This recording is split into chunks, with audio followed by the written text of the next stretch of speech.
Welcome to Discovering. Tonight, brook trout fishing with a twist. So as you notice, I'm using bait casting gear, which is a little odd for brook trout fishing, especially in these small little streams. And Kristen was on hand as some young gardeners planted their community garden. Every kid from kindergarten through 8th grade has had a hand in this. Stick around, that's all tonight right here on Discovering. The secret streams that flow beneath the cliffs of colored stone. Forests thick and healthy with birch and pine and oak. Surrounded by the greatest lakes this world has ever known. The black bear's awesome presence as he roams the hills and fields. Call of the timber wolf, the loon's lonesome trill. The eagle soaring high above, the trout lies deep and still. These are what I treasure, the only way I measure feelings that I have for this fine land. There is so much to discover when you're a long-time lover of northern Michigan.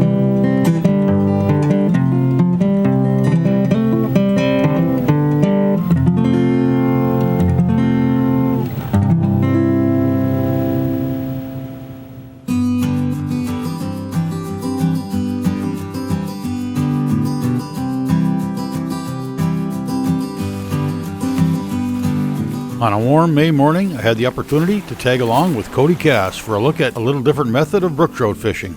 Today I'm brook trout fishing just like many of you would on any streams, but doing it a little bit differently. I'm using some artificial lures like this. This is a Rapala CD1. I'll go over why that's important to have that single hook and also having a bill on your lure. Get far less snags, and I end up catching a lot more fish because I'm fishing where most people aren't fishing, and a bunch of snags and laydowns and stuff. The water was low and the fishing was tough, but a morning on a small UP stream, searching for brookies and taking in the spring scenery is always a rewarding way to spend the day. So a lot of places like this, say if you're using a panther martin or live bait or whatever, these are a lot of places that most anglers are going to skip over because there's a lot of snags that you can see, and of course there's always more underneath the water than you can see. But using that single hook with the bill on there, with the bait, it comes through really good, and that lip right there, it hits a lot of cover and it bounces up and over. You see how there's only that one hook and the hook's riding up? It doesn't get hung up nearly as much, so you can fish a lot more of these places with confidence and be able to catch a lot more fish than that everybody else is just skipping over. Using my lure, I can control my depth a lot easier too. If I want to fish shallow, I can fish shallow. If I want to fish deeper, I can fish deeper. And that green line, I haven't noticed any less bites with using it, but for me, what it does is I can see my lure and I can watch my lure wherever it's going.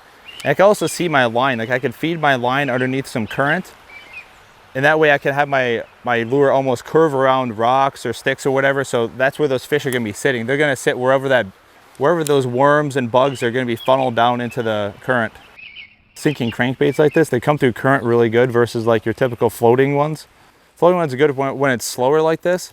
When you got a little bit of current, these sinking ones, they run a little bit better, like they keep swimming better in the current, and also they get really down into the current. So like if you're fishing underneath logs, especially how it's configured like this where it's pretty much snagless, you can fish all the way underneath those logs where a lot of fish are hiding out at without fear of losing your lure. It's like right there, I can watch my line and I know that the current's taking my line.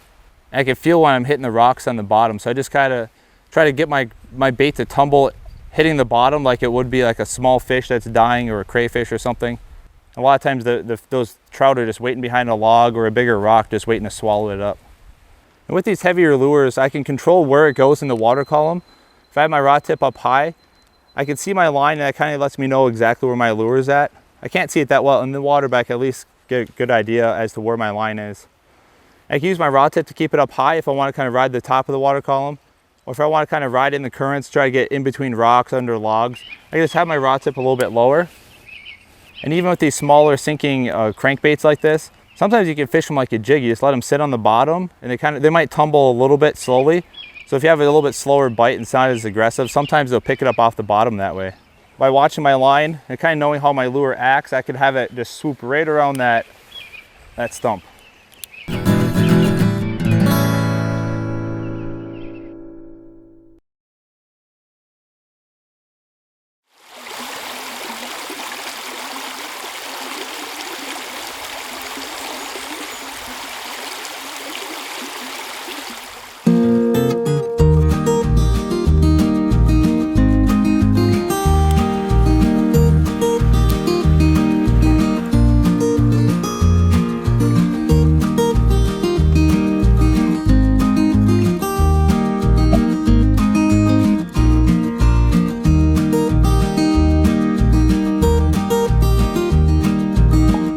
So up here, there's an eddy that's way in the back, kind of by the base of that stump up there. And there's a pretty strong current coming through the middle here. So if I cast up there, I can watch my line and I can have it come right down in front of that log there. So I can bring that lure right in front of them the entire time. That's where a lot of those trout are gonna sit. If you're using something like a panther martin or worms or something like that, or a spoon, it can be a little bit harder with those treble hooks because you can get hung up a lot easier. I can just watch my line and my lure is tumbling right now. I can just give it a little jerks just to keep it up in the air, kind of keep it right up off the bottom. It's kind of tumbling down on the rocks. So my lure is just kind of riding the waves right now. I can just get it really close with my line. And especially with it being really sunny right now, they're not going to want to come out of that shade. So maximizing the amount of time that my lure is in the shade, it's going to allow a lot of those spooky fish to come out with more confidence to hit a lure.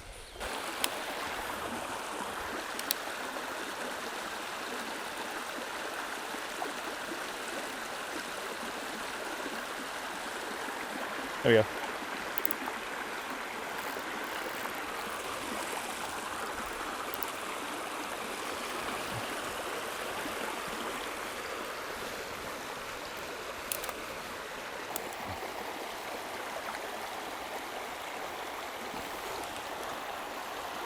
Is that a single barbless hook on there? I'll let that fish go. There's no barb on there, so it doesn't stick into the fish very well. And it's only one single hook too, so that means you come up through these logs and stuff, it's a lot easier, you don't get snagged up as much, and I haven't noticed any sort of decrease in hookup ratio or landing ratio really at all. And using small crankbaits like this is usually would be a pretty hard area to, I don't want to say hard area to fish, but you'd really be wasting a lot of time if you're sitting there picking it apart with certain lures. But I can just come up and over all these little rocks here, and sometimes you get some brook trout, there's just a small little pocket like this. You can't really notice it walking, and that sometimes can be the biggest difference to catching fish or not. There's a log that's going across the stream up here. A lot of times if you're gonna be dipping worms or anything like that, you're not really gonna cast too much on the other side of the log because there's a pretty good chance you're gonna get hung up. So when I fish places like this, like all this stuff I already fished using short casts, I'm gonna cast up on the other side of the log. I can bring this lure just straight down, so that way when those fish are sitting there looking up, seeing what's coming up over the log or underneath the log, they're able to see that lure come up and over. It's not landing on top of their heads and spooking them.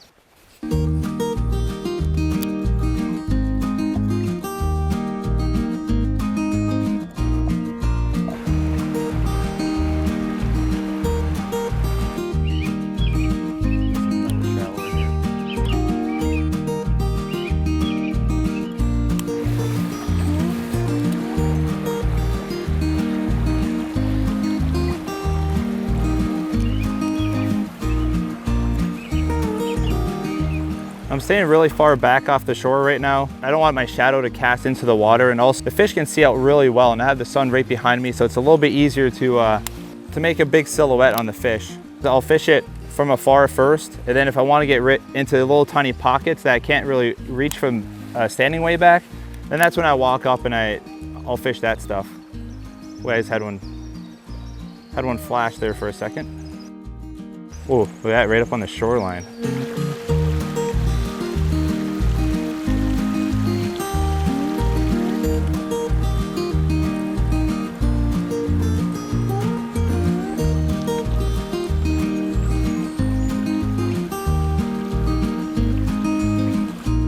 So how this log is right here, you have current that comes basically right into it, perpendicular.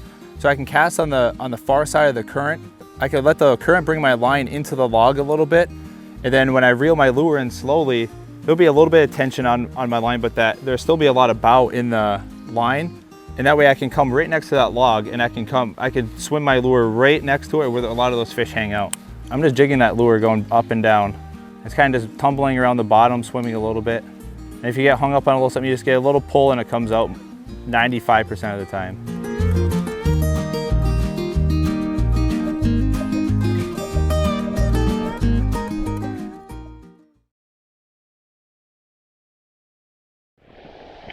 I was using a sinking lure earlier. With a floating lure, it gives it a little bit more subtle action.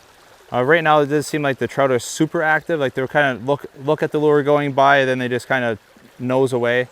With the lure suspending a little bit, it gives the lure a little more subtle approach, and maybe you get some of those lookers into biters. And sometimes I'll just let it sit there. The lure have its nose down, and that little tiny pink tail that I put on there will just barely move in the current. Sometimes that'll get them to bite too. They'll just sit there. You can almost just fish it like a jig. And sometimes just grab that tail. It's almost like the body of the lure brings them in, and then the tail is what gets them to bite.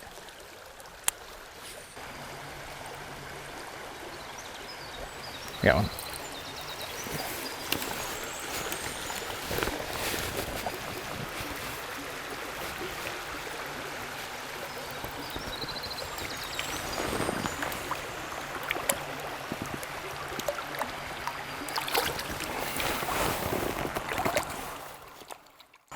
That came right off. Not the release I was looking for, but a little bit.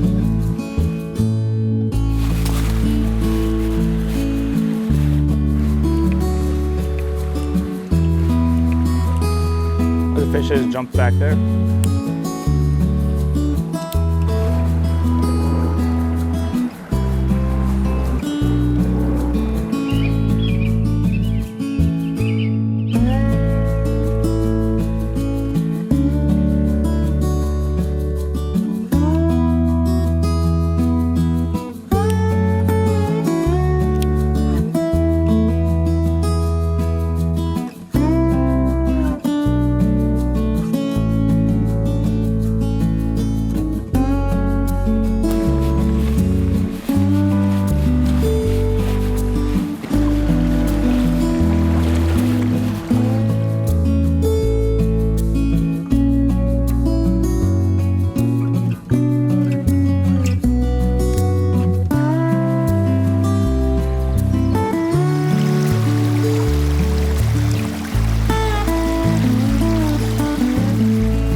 So a few things that I do, this is a Rapala, it's ultralight minnow 04 size.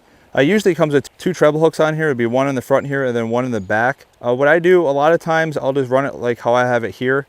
I'll put a single barbless hook on the back. So what that does is with that lip, the lip will deflect the lure up over cover, and that single hook doesn't get hung up anywhere. Well, I guess I should say it reduces the hook up on there. So you're able to come through cover a lot better. Something else I do, generally there's comes stock, there's a split ring that's up on this little, I don't know if you can see that right by the lip. I take that off and I usually run a small snap. This one isn't the smallest one I run here, but what that does, that gives you a lot more action with the lure. Or you can tie a loop knot if you tie a loop knot with your line. I swap lures so much, so I just put a small snap. The fish don't seem to mind. It's a lot more action than tying directly onto that. But if you leave that the split ring on there, with these light lures, it's too much weight and it kind of kills the action of the lure a little bit, and it makes it sink a little bit more. All right, so as you notice, I'm using bait casting gear, which is a little odd for brook trout fishing, especially in these small little streams. But kind of what the biggest difference is that there's a lot of spools that you can put into existing bait casting reels. They're a little bit heavier spools and they hold more line because they're mainly for like bass fishing, casting bigger lures. There's a lot of companies nowadays that they make shallower spools. So what that does is it's shallow, it's lighter, so that way you can cast lighter lures. It takes less energy to start up. It's like pushing a big old dump truck to get it going, or you're just pushing a bike. It's kind of the same thing. So what that does, it allows the line to go off really free. So that way I can just have a gentle casting motion. I'm not having to like push really hard to be able to get that lure, to get the spool spinning. And what that does, it gives me a lot of control. I can control a lot better where my lure is going, how fast it's hitting the water. Because when I put my thumb on the spool, like barely, I can apply more brake to it, or I can let off to have it not break as much. If you're using a spinning reel, some people use their finger as a brake almost when that line comes off the spool, but you're only touching the line at one point where when that spool is coming off. So a lot of times when you're casting, you can try to feather it, but your lure can hit really hard, or your lure goes a little bit faster than you want because you have to kind of get a lot of force to get underneath the tree, and you can get hung up a lot more. So with the bait casting reel, I can control where my line is. I can raise up my rod tip to use it almost like a brake and kind of get my lure to kind of like raise up a little bit right underneath the tree. And I can instantly, right when I cast, I can cast. And then right when I want to start reeling in, I just have to turn my handle and go. With a spinning reel, you have to flip open your bail, put your finger there, cast it out, close your bail with the hand, and then start reeling. So it's a lot faster. I can get into like little pockets, especially if the current's really fast. It's not too fast today, but if it's really fast, I can cast and then instantly engage my spool and just keep going. Or if I want to let more line out, if I know it's a big pool, so I can just push the button and let it down. I could just feather that line exactly how I want it to be. So that way I can have it fall straight down instead of if I close my bail with a spinning reel, and when that lure, you think it's dropping straight down, but seeing how your line's getting tighter, it's actually swinging back toward you. So that way I can drop straight down next to logs or whatever else. You get a lot more just overall control with my lure. So having the shallower spool like that, not only is it less weight of the spool, but it's also less line that you put on there too. So that it keeps your overall spool weight way down. Like this spool right here with the bearing on there, which the bearing weight doesn't really matter. It's 4.9 grams versus a lot of your traditional bait casting spool could be anywhere from 12 to like 18 grams. So that's a huge difference. So that's what's going to allow you to be able to cast and control those light lures a lot more efficiently.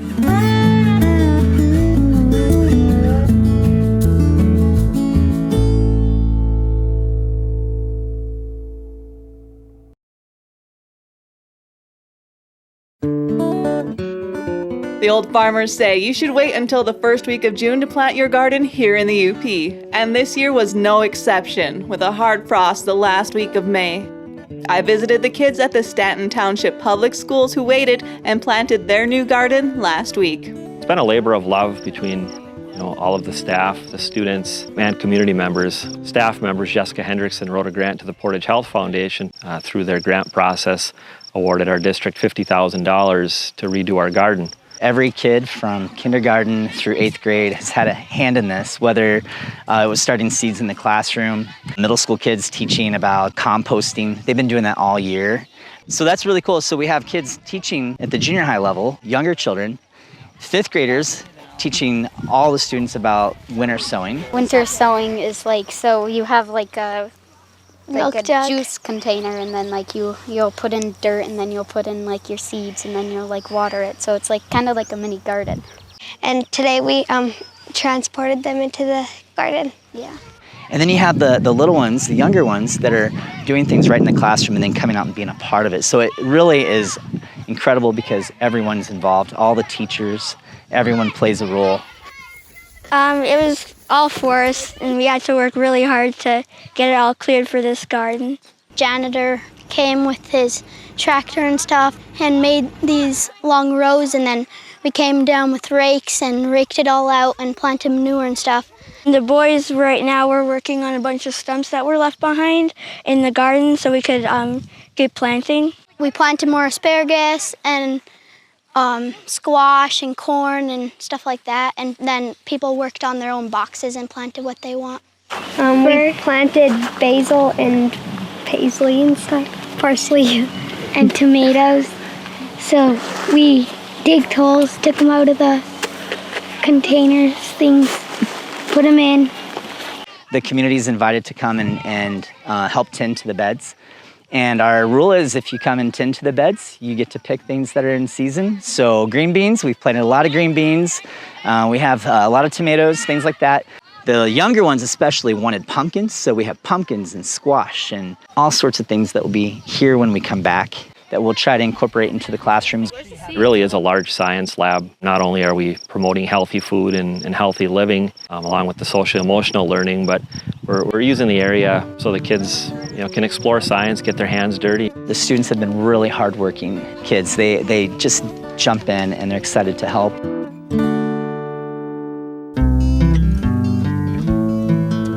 Well, that's it for this week. Be sure to check out 906outdoors.com, where you'll find the 906 fishing report, TV6 weather, shopping, and more. Thanks for watching, and I hope to see you next week, right here on Upper Michigan's very own Discovering.